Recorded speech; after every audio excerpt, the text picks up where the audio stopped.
on to the actual build, and this is where, as a quantity surveyor, I'm pretty not passionate, but I think this is where I see a lot of people go wrong, and I think it's the hardest part of a HMO conversion, in my opinion. Not getting the right contract set up, not getting the right builder / contractor, and completely underballing your numbers.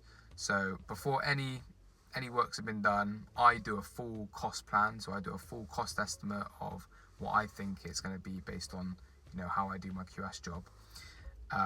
And then I'll get free contractor quotes, main contractors this is, so not builders, so they'll be managing their own trades, not me, and they'll have a project manager in-house, not me, and all my job is to kind of oversee them.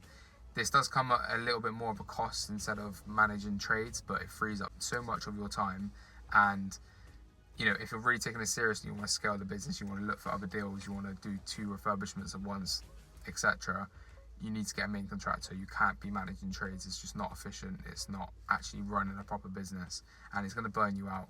Number one, contract the right type of contract, the right type of contractor, and actually being able to analyze their quotes. So I do my cost estimate, and then I compare it to the contractor's cost estimate, and where things I think are high, I negotiate down, and then we meet in the middle.